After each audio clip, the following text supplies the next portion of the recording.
Welcome to the Choose on Purpose podcast, where leaders live with intention. I am your host, Becky Plutz, and today I'm talking about being grounded and growing using mindfulness to stay present while moving forward, right? Best of both worlds, mindfulness in the present and moving forward.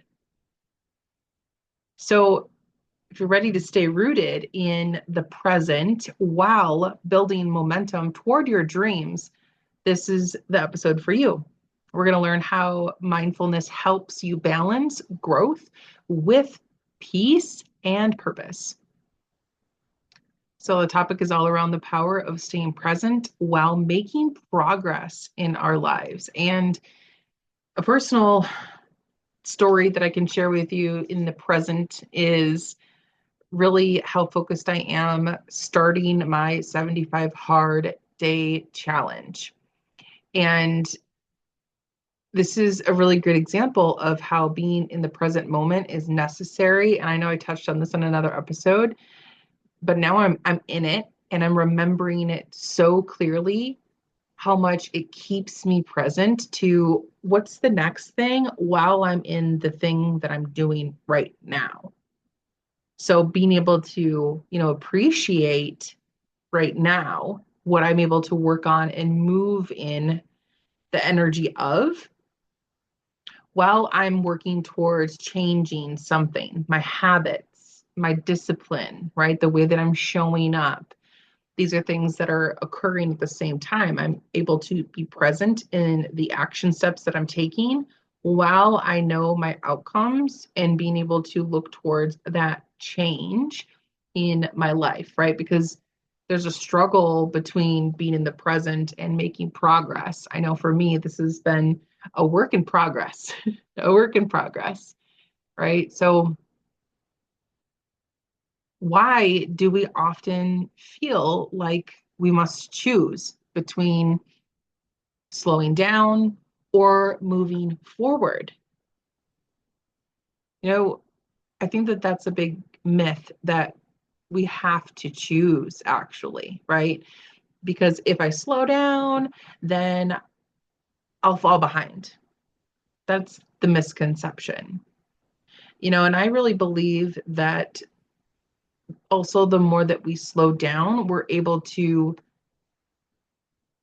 come back stronger, to be more focused versus being so tired or worn down that we're giving really crappy effort, right? And there's consequences also rushing through life without enjoying the journey. And thinking deeper about the 75 hard challenge of slowing down enough to remember how important it is to move my body, not just once a day, but multiple times a day. How important it is to slow down and remember, oh yeah, hydration is very important for my brain function, for my body, right? And taking time to read even 10 pages in a nonfiction book for personal growth and development, and how much that 1% of being better and stronger adds up.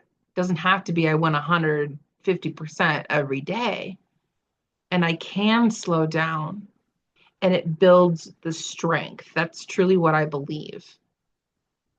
And being able to enjoy the journey of when I slow down, I've chosen to do that versus if I don't take care of myself right now, then in the future, I may be forced to slow down or stop because I can't get back up, right? I would personally rather intentionally choose to be mindful about when I slow down and when I speed up in my life, that it helps me stay grounded. It helps me be grateful about where I'm at so that I'm stronger for the future as well as in the present, because I'm making those choices to strive for my growth very mindfully, right? So I think that's a myth, that if I slow down, I fall behind. And I really wanted to touch on that, because there is a struggle.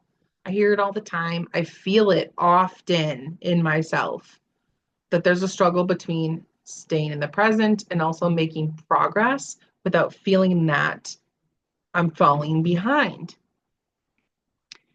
And the other thing is talking about how mindfulness creates balance. And when I say balance, I mean like a harmony, right? A harmony between this sitting still, being still, and building momentum.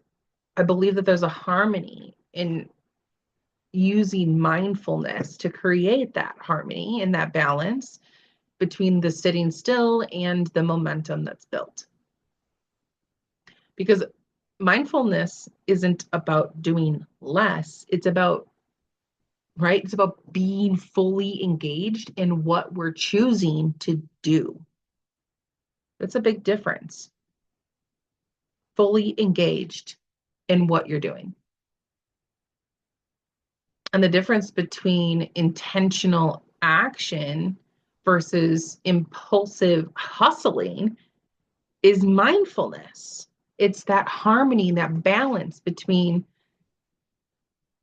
can I slow down enough to look at my list and be focused on what is next and move with purpose? Or am I being impulsive? Am I grabbing at whatever I can to get things moving and, clawing my way through it and really hustling my way? It's a very different feeling. And I think about releasing control and releasing fear to trust that you are exactly where you need to be in the present, right? Like being in the flow with it is also bringing in enjoyment. It brings in the opportunity to move faster, but also to be present in each moment and recognize that you can release the control and the fear around trusting that this is exactly it. This is the balance between stillness and momentum. And you can have that. And there's a big difference in how that is, right? There's a paradox of flow that happens. And moving faster by being fully present in the moment is it. That's what I truly believe. So let's talk about, more practical mindfulness strategies to stay grounded while you are in a growth phase. Okay. While you're in a growth spurt, something that's super important is to start your day with some grounding affirmations or breath work, right? Grounding in who you are and where you're at with your breath. Number one, that's the number one thing that I do that I am like so adamant on sharing with you. I mean, I say it in at least once a week, I think, in one of the two episodes every week, right?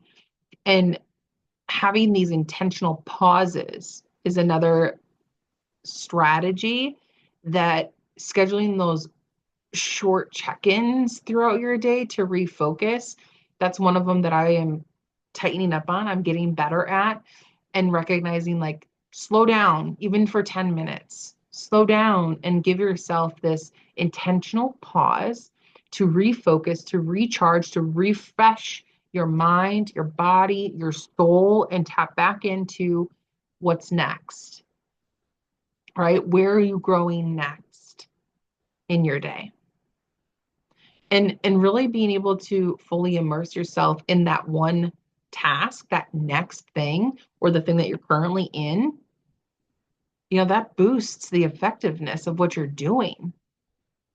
So make sure that you are following the one thing rule also and having that focused attention, fully immersing yourself in the one thing. And then think about how much you're celebrating.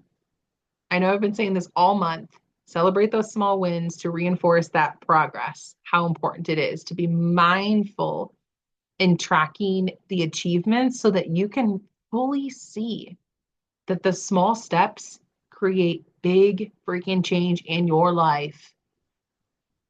And that goes hand in hand with the other strategy that I use every single day, which is the power of gratitude and being able to reflect on what's working instead of, only what's next. It's great to pair them both in your day, knowing what's coming, but also being grateful for what's already been and what's already here. How has things been going, and being grateful for that progress and looking towards what's next. So, right, bringing this back all together to help you take some key takeaways, right? Growth and presence, they aren't opposites. They work in tandem. They are a dynamic duo. You want growth and presence in your life, sis. Okay? You want to have both of them. They work together. They are stronger together. Yes, you can have growth, and yes, you can be present. But when we have them together, we are stronger. The other thing is rushing ahead, how it disconnects you from the joy on the journey right now. So make sure you're staying connected to the joy of the journey that you're on right now in this season of your life. Not, oh, I'll enjoy the next round. No, it's now. Your transformation is now. So enjoy the progress, enjoy the journey, enjoy the transformational path that you're on in your growth, and be present with that by celebrating. And then, right, be mindful. This makes us more intentional. This makes us more effective. This makes us feel more fulfilled because it's on purpose. And this helps you stay grounded while you're growing, while you're in these growth spurts of your life, in the seasons that you're in, helps you use the mindfulness to stay present while you are moving the needle forward. So, what's on your mindful habits that you're willing to give it an extra chance this week to stay grounded while you're growing? I would love for you to share with me what's one mindful habit that you are going to focus on this week. And if you're ready to align your vision with action, then you want to get into my next virtual Connect with Your Vision workshop. It's 1 hour. It's free for you to come in and learn about where you're at, learn from yourself, reflect, give yourself the space to reflect on where you're at, where you're going, why you want to go there, and how, like, what are the capabilities? Who do you need in your life? How can you do it? And this workshop is for free. It's 1 hour of your time. I would love to support you in that. And if you need deeper clarity before even doing that, jump on a free 20-minute discovery call with me. I would love to explore coaching and momentum strategies with you that we can find out what's next for you. How can we help you break free and break through to the next growth level for yourself? So that is the episode that I have for you today. How to ground and grow with mindfulness. I'm your host, Becky Plautz. Thank you for tuning into the Choose on Purpose podcast. Until next week, love yourself, live fearlessly, and do all things with purpose.